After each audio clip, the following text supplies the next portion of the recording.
But of course, we want to get on to Hound and what you got going on. So tell us about the mixtape. The mixtape is called Nigaz, N-I-G-G-O-D-Z.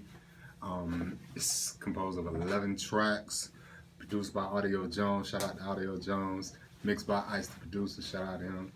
And it's the last project of this year, and it just got released last week. That's what's up. So tell us the single that you're pushing on the mixtape. One of the first singles will be Dangerous Minds. Another one will be UGK, and the last one will be I Wonder. Okay. You got any videos coming up that I can get up in? Yeah, I absolutely do. Oh, that's what's up. So when's the video? When are you working on the video? Which one are you working on first? I think the first one will be UGK. Also, another video will be Fuck Peace. And then Dangerous Minds and I Wonder. All right. So when you said that, you said Fuck Peace. Yeah. I gotta know what that's about. Fuck Peace. Why? I mean, it's not. If somebody, fuck peace though. Yeah, no, it is.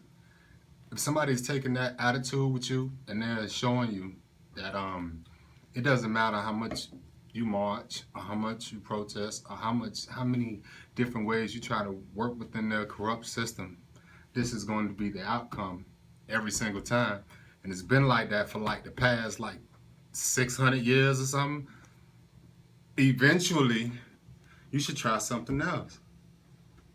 Because you want results. Or do you want your grandkids going through the same thing? Do you really want to be an old man sitting in a rocking chair worrying about your grandchild not making it home? Or your granddaughter not making it home? Or like going to see them Locked up? Yeah. Like you can do something to stop it. You know what I mean? And don't get it misconstrued. I'm not saying you should do something unintelligent and get out there, and I'm just saying just work together, work with each other, start having each other back, like be resourceful, like just start businesses with each other, work with one another, network with one another, get it to the point where you don't need these people investing in you, and then you'll have a little bit more power. And then if you say fuck peace, it means something. But otherwise, if you're just doing it and you're not living, you're not giving yourself any means of gaining any kind of power, any kind of economic power. I want to be clear about it. No type of ownership. You're not trying to set up any kind of generational wealth for yourself or for the people around you in your community. Then you're just digging a ditch for yourself to lay in or for your kid to lay in. If you can live with that, then no problem. But if you can't, you got to find a way to do something about it. And the fuck peace only because that's what they say to us. Like we keep asking like, why you killing us? And they tell us because we the killers. Fuck peace. That's how y'all feel? Okay, well then fuck peace then. That's big. See, I figured it was gonna be that when I heard the title. I totally agree with you on so many aspects because I will say that I can say I do this, and somebody had put an Instagram post up and they were like, I can say I got a new job, No likes. 150 likes. I started a new business. I started a business, 2 likes within our own community. And it's so many times that like I work for a business that, you know, actually supports smaller businesses. They're still a large business, but that's what they have a focal point on certain small businesses. And we gave an incentive for several years about supporting a small business. However, when we stopped, people stopped. Why should there be some type of incentive for you to shop with someone that you want to shop with? Why should there not be a support system that I'm supporting you because I like your product? Because you'll go out to True Religion or you'll go out to Macy's and you'll go out to all these different places and you won't question when you throw your $800-900 down for some Giuseppe's or anything else. But if someone in your own community has great let's just say cloth, whatever. They're not gonna support the whole movement. They're not gonna support it. We had Continue. I'm sorry. we had what's Dean in the building. Oh yeah. And he has a whole African line of clothing. Mm-hmm. Awesome stuff.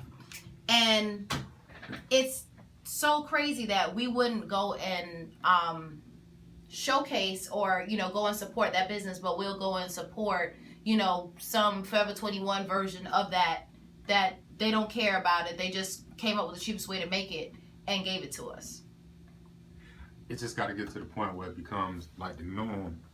There's a couple of things, like when you start a business, you have to prove that your business has value, and they might see product, they might like product, and you have to keep delivering product, like marketing, rules of marketing. People have to see it 5 times before they remember it. Every person, 5 times, 5 different places before they remember it, and then in their mind, it will get to the point where it's a Foot Locker, and they might, like, yeah, dude got that, and then it gets to the point where,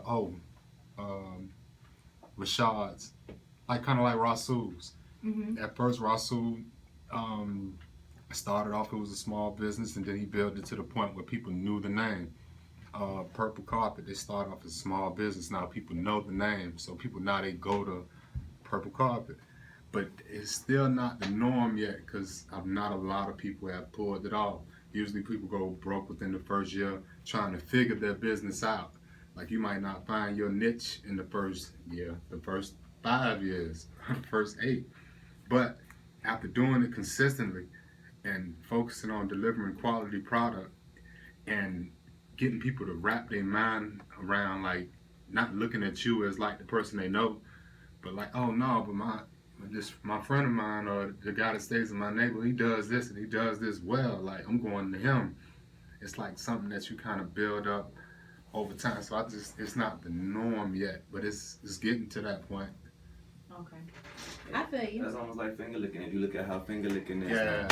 like the way finger licking jumped off in the beginning, people didn't know about it too much. It was a lot of anticipation for it because of the Royal Castle situation. Mm-hmm. But after a while, you had all these celebrities come in and DJ Khaled endorsing the E-Class and endorsing it. So now, Well, see, that's one thing because you got DJ Khaled at the end of every song. Finger licking Miami. Now let me tell you, finger licking is one of them stories that I can tell you about, because finger licking used to be on 62nd and Northeast 1st. Yeah, and I ain't even know about that. Huh? Right beside if you right across the street from the school, there's a small little it's a small little restaurant, and then there's a laundromat.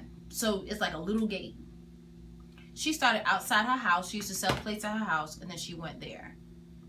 Somebody connected her with E-Class, and that's when they took over the larger finger licking. So finger licking already had a following. Like, I personally feel like the food was even better when it was, small niche. Like, you used to go to her house and get plates and things like that.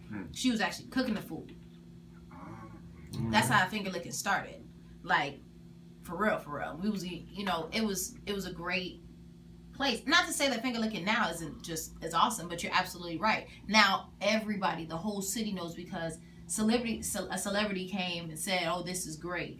But it was great before. Even when you look at the social networking behind that, you have everybody that goes to finger licking now. If they go to finger licking, they taking a picture.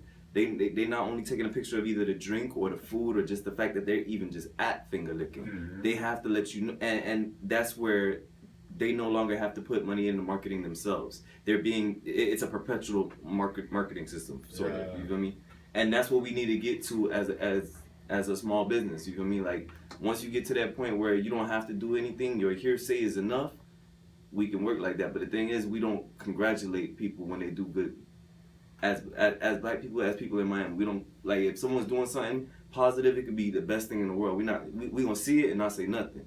You know what I mean? Like, a lot of times, like, for example, a lot of times I'd be like, man, nobody listening to the show, nobody listening to my mixtapes, nobody doing this and that and third. And every once in a while, someone pop up and be like, yeah, man, I heard this, or I seen this, and it's that positive reinforcement that a lot of people don't get that stops them. You feel me? Correct.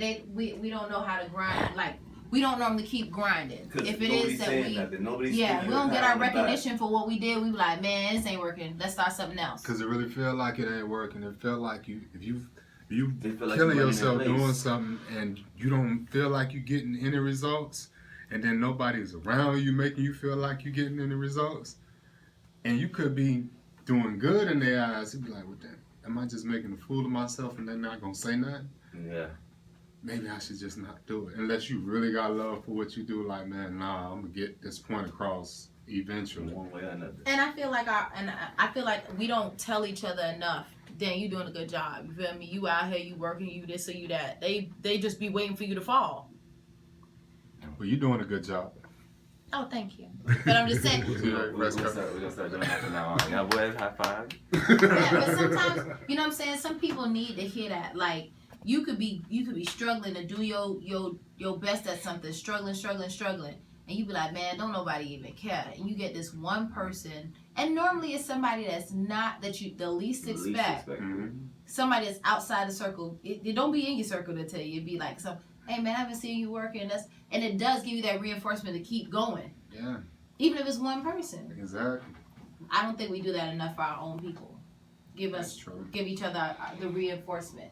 Somebody else gives it to us, and that's where we need to uplift one another. I agree. And I think that's why we don't have the support system that we have in the hood, and we don't support each other's businesses and things like that.